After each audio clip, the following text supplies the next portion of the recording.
Bonjour à toutes et à tous et bienvenue sur France Soir pour un nouveau débriefing. Aujourd'hui, il sera très court. Nous allons parler du convoi de la liberté en France. Il a fait beaucoup d'émules au Canada et maintenant les convois s'organisent en Europe. Alors aujourd'hui, nous recevons Rémi Monde, porte-parole du convoi de la liberté en France pour nous parler de son organisation. Bonjour monsieur. Bonjour Axel, bonjour. Je vous remercie vraiment de me laisser un petit temps d'antenne. C'est très gentil à vous. Je suis très heureux d'être avec vous. Merci à vous de nous présenter ce convoi surtout. Alors, dites-nous tout. Comment est-ce que ça va se passer? On a vu là la semaine dernière que ça s'organisait. Il y a même les médias mainstream comme France Info en ont parlé, en mentionnant notamment une page Facebook. Racontez-nous alors un peu comment ça s'organise, qu'est-ce qui se met en place? Les citoyens s'organisent d'eux-mêmes, simplement, en fait. C'est exactement sur ça qu'on comptait. Ils prennent vraiment les choses en main. Donc, par département, il y a des télégrammes qui sont montés où les gens peuvent se rejoindre par département, où ils ont commencé à créer leurs propres itinéraires. Et aujourd'hui, il y a une carte qui s'est lancée, un site internet, convoi.fr, convoi avec un S, où vous retrouverez la carte, comme vous la voyez là-dessus. Et vous pouvez aussi trouver donc des itinéraires. Il y en a 8, si vous regardez bien. Et si on prend le premier, par exemple, on a Nice, Avignon, Lyon, Paris. Donc, avec un départ mercredi 9 à 10 heures en partant de Nice, qui arrivera donc à Avignon dans la soirée, qui repartira le lendemain en direction de Lyon, et le vendredi, qui partira donc de Lyon pour aller jusqu'à Paris.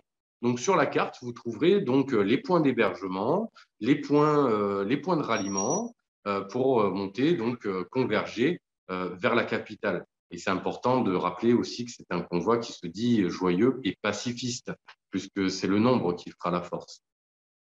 Alors justement, sur la carte, je rappelle juste pour nos auditeurs, donc là, on a le trajet qui s'affiche en bleu, donc on a les 8 trajets qui s'affichent. On a les points de ralliement qui sont affichés en violet. Les points de départ, c'est les petits drapeaux orange. Et les points relais où passer la nuit, ce sont les petits lits jaunes. Et à chaque fois qu'on clique sur l'icône, on a les informations qui s'affichent à gauche. Donc voilà, c'est limpide, Exactement. c'est très clair. Et donc tous les convois convergent vers Paris pour le 11, c'est ça? C'est exactement ça. Donc arrivé le vendredi 11 sur la capitale. Arrivé sur la capitale, est-ce que c'est un choix qui a fait débat? On a entendu notamment dans l'organisation un tout droit vers Bruxelles ou alors un passage par Paris, justement. C'est un choix volontaire de la part des organisateurs de faire un stop à Paris avant d'aller rejoindre les autres convois européens à Bruxelles. Alors oui, en fait, il va falloir rétablir un petit peu la vérité là-dessus. C'est que il y a beaucoup de collectifs qui sont emparés de cette idée. Et Mhm.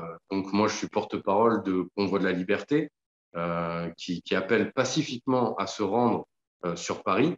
Et on a de l'autre côté Convoy France, je ne peux pas parler à leur nom, qui appelle à aller aux alentours de la capitale. Enfin, c'est pas trop clair pour se rendre ensuite sur Bruxelles. Donc la divergence est là, et là je parle en mon propre nom.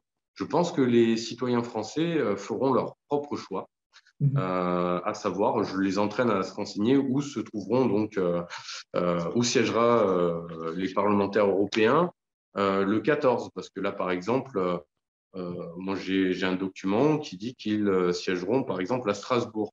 Donc je trouve que c'est incohérent. Et vous savez, moi, j'ai l'habitude d'être très transparent, très, très transparent.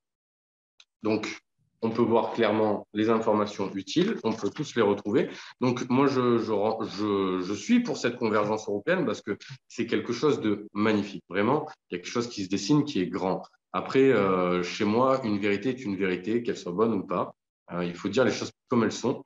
La plupart des gens ont bien pris conscience qu'il fallait absolument converger sur la capitale en convoi mobile, et on reste dans un cadre légal. Mais après tout, ça sera aux citoyens engagés de prendre leur destin en main, et je ne doute pas qu'ils fassent les bons choix. Ce sera probablement plus simple pour les citoyens français de s'engager sur leur propre capitale avant d'aller directement directement sur Bruxelles, qui peut sembler déjà un peu loin, notamment pour nos Français du Sud. C'est ça, c'est ça. Et c'est exactement le reflet de la pensée. Bien sûr, il y en a qui souhaitent converger sur Bruxelles, d'autres souhaitent rester sur Paris. Là, ça sera vraiment libre à chacun. On ne peut pas imposer aux gens ce qu'ils ont à faire. Sinon, finalement, on joue exactement le jeu du gouvernement, celui qu'on combat en fait depuis le début, à dire aux gens faites ci, faites ça, et ne faites pas ci, ne faites pas ça. Je pense que les Français en ont assez de ça. Est-ce que vous pensez que le gouvernement a une crainte à ce niveau-là ou des préférences? Est-ce que vous pensez, par exemple, que le gouvernement préférait que le convoi dérive autour de la capitale et parte directement vers Bruxelles? Je pense qu'ils ont tout intérêt à ce qu'on n'y pénètre pas et qu'en effet, on ne soit pas sur notre territoire. Euh, Ça mettrait les choses à leur avantage, surtout pour se rendre sur un lieu où, en théorie, il n'y aura personne jusqu'au 18. D'accord. L'arrivée des autres convois à Bruxelles est prévue pour le 18 alors?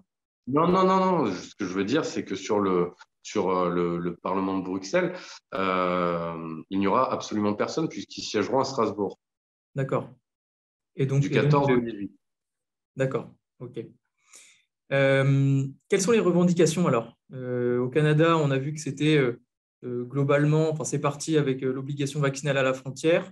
En Europe, il y a un passeport Covid numérique qui se met en place petit à petit au sein du Conseil de l'Union.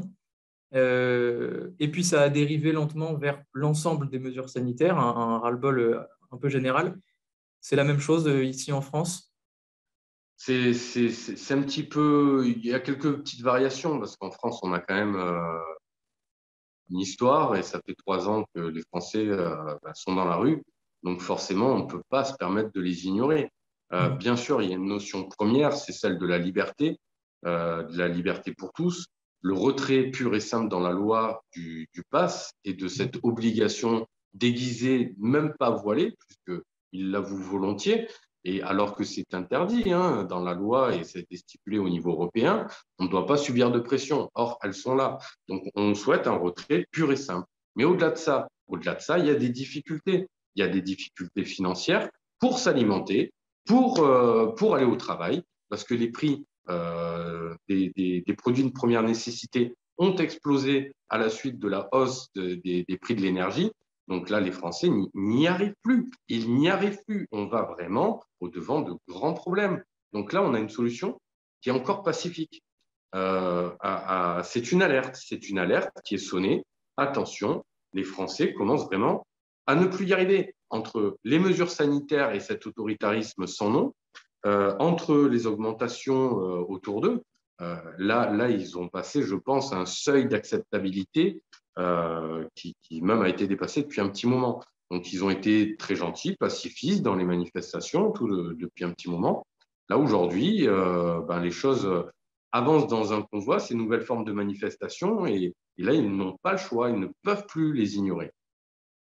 Vous parlez du pouvoir d'achat des Français. On sait que les camionneurs ils jouent un rôle prépondérant dans le transfert de marchandises et l'apport, notamment alimentaire, auprès des Français. Est-ce que cette manifestation, elle peut avoir l'effet inverse, en fait, elle peut être contre-productive en créant justement des pénuries à certains endroits en France, plutôt qu'en gênant le gouvernement français sur la capitale? Il y a un certain risque de pénurie. Après, est-ce que c'est contre-productif? Je ne pense pas véritablement parce que les Français, déjà, la pénurie, ils la subissent à partir du 15 du mois. C'est la pénurie hein, chez eux, clairement. Donc, ça ne changera rien. Et c'est au portefeuille que ça va les toucher. C'est véritablement là que ça leur fait mal puisqu'ils ne voient qu'à travers l'argent. Donc, si malheureusement les Français sont obligés de taper de ce côté-là, ils prennent leur destin en main, tout simplement. Vous pensez que les Français sont tellement,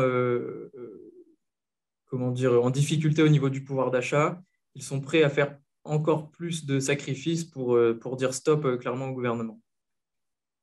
Je pense en effet qu'ils sont prêts à faire quelques sacrifices parce qu'ils les font déjà. Et c'est l'avenir en fait qui les inquiète. Déjà au présent, c'est pas facile, mais si on ne dit rien, je veux dire, à ce rythme-là, d'ici peu de temps, on ne sera même plus en capacité de manifester, ne serait-ce que le samedi, parce que certains font un petit peu de route pour rejoindre les manifestations, et ça devient compliqué financièrement pour beaucoup. On le voit d'ailleurs dans les manifestations où les gens pratiquent de plus en plus le covoiturage. Il est totalement généralisé. Et c'est parce qu'il y a un véritable problème financier derrière. Voilà, simplement. Est-ce que ce convoi a reçu le soutien des syndicats routiers? Non, non, absolument pas. Les syndicats routiers ne soutiennent pas le convoi de la liberté. Ce qui ne veut pas dire que les camionneurs, les entrepreneurs ou les syndiqués ne le soutiennent pas en leur propre nom. Et c'est là qu'il faut faire la différence. C'est là qu'est la différence. Et on a eu pas mal d'appels et on continue à en avoir encore ce matin d'entrepreneurs qui ont une flotte d'une cinquantaine de camions ou plus. Je ne vais pas trop m'avancer non plus là-dessus, mais qui nous disent qu'ils engagent leurs salariés sur le convoi de la liberté. C'est véritablement chaud au cœur. Mais on compte, premièrement, on n'est pas au Canada, donc ici, si les salariés s'emparent de leur camion, eh ben, ils perdent leur travail. Ils ont des enfants à nourrir. Ils ont toujours été là avec nous dans les manifestations à pied. Ils seront encore avec nous avec leur propre véhicule en tant que salariés. Et d'autres entreprises joueront le jeu et seront là. Et ça sera du bonus. Mais c'est un mouvement en France qui se dit citoyen. Et ce n'est pas un mouvement camionneur comme on peut le voir et comme peut vraiment afficher Convoy. On n'est pas du tout au Canada ici. Voilà, il faut prendre ça en compte. Alors, ma dernière question, c'est justement du point de vue d'un citoyen qui n'a pas de flotte, qui n'a pas de camion, qui n'a peut-être même une toute petite voiture citadine. Qu'est-ce qu'on peut faire pour aider les camionneurs? Est-ce que ça va être apporter de la nourriture? Est-ce que ça va être simplement se présenter sur les routes pour porter haut le drapeau français? Comment est-ce qu'un citoyen français peut participer à la construction, à l'aide de ce convoi de la liberté? Ben, déjà, s'il a une voiture citadine, je lui dirais simplement, comme je viens de le dire à propos des camionneurs, c'est un mouvement citoyen, donc tout le monde va prendre son propre véhicule. Si véritablement, pour X ou Y raison, vous ne pouvez pas y participer, rendez-vous sur les points de ralliement. Les citoyens qui auront pris le convoi seront très heureux d'être accueillis. Si vous voulez participer, ne serait-ce qu'en mettant un petit peu de carburant dans les voitures, apporter un petit panier, quelque chose qui fait plaisir, qui apporte le soutien, des lettres de revendication également qu'on pourra porter, puisque les revendications sont tellement larges qu'on s'est dit que ce convoi pouvait aussi servir et ben, tout simplement de convoi, de revendications, c'est-à-dire chacun se rend sur les points de ralliement, apporte ses lettres et nous irons les porter, simplement. Est-ce qu'il y a une cagnotte qui est mise en place comme ça a été fait au Canada? Alors, en France, il n'y a aucune cagnotte. Aucune cagnotte. On veut éviter toutes ces histoires d'argent. Simplement, moi, je suis un citoyen ordinaire, je suis un père de famille pour recentrer un petit peu le débat. Je me vois mal avec une cagnotte qui atteint, je crois, 8 ou 9 millions d'euros au Canada, mais à qui on donnerait ça et par quels moyens? Voilà, toutes ces questions, on serait incapable d'y répondre. Donc, on compte plus sur la solidarité. Si vraiment vous voulez participer financièrement, rendez-vous sur les points de ralliement et donnez un petit billet en direct à une famille, à quelqu'un, un citoyen qui aura pris sa voiture. Donc, on peut faire du direct sans passer par la cagnotte. Ça évite tous ces problèmes d'argent et sachant qu'au Canada, celle-ci est bloquée. Donc, Mhm. je vois véritablement pas d'intérêt. Et puis, on est clairement sur un mouvement citoyen. Il faut que ça reste hors de tout champ financier euh, indirect, quoi. Et une cagnotte, c'est pas le moyen le plus pratique à mon sens. C'est entendu. Alors, je récapitule pour les auditeurs très brièvement. Donc, on a la carte sur convoi avec un s.fr où vous retrouverez toutes les informations pratiques à l'organisation, au tracé des routes du convoi, avec les points de ralliement, les points de relais, etc. Donc, arrivé sur Paris le 11 février, où vous resterez pendant 2, 3 jours, et ensuite sur Bruxelles le 14. Et donc, vous prévoyez ensuite de rester sur Bruxelles pour une durée indéterminée encore, j'imagine. Tout comme à Paris, certains collectifs, oui, ne démordent pas et comptent rester sur place jusqu'à ce qu'ils soient entendus et surtout que les revendications soient mises en pratique. Donc, je le répète, hein, pour le rappel, c'est le retrait pur et simple de toute obligation dans la loi, en comprenant le pass vaccinal et beaucoup de revendications en ce qui concerne les énergies. Ils veulent bloquer les prix sur un prix acceptable tant que les alternatives éthiques ne sont pas accessibles à tous. C'est important de le rappeler, parce que s'ils les bloquent aujourd'hui, ça nous empêche d'avancer. Il est hors de question que les citoyens payent la mauvaise gestion de ceux qui nous gouvernent. Et tout ça pacifiquement. Et tout ça pacifiquement, parce que par le nombre et par cette mobilité de convoi, on peut y arriver, mais alors très facilement. On a une opportunité vraiment qui est belle parce que un mouvement de telle ampleur, pacifique, joyeux. Et d'ailleurs, si je peux lancer un appel et profiter de cette chaîne à tous les musiciens, à tous ceux qui organisent des festivals, à rejoindre le convoi, il faut que vous y mettiez aussi votre pierre pour apporter votre joie et qu'on avance tous ensemble vers la capitale. Et c'est à vous de faire ce travail, justement. Et vous le faites bien au quotidien. Donc, venez avec nous. Le message sera transmis, sans nul doute entendu par les artistes. Rémi Monde, merci beaucoup d'avoir répondu à nos questions, d'avoir présenté ce convoi de la liberté. Merci à Merci toi, à, Axel. merci à toutes et à tous d'avoir suivi ce débriefing et à bientôt sur francesoir.fr. Au revoir.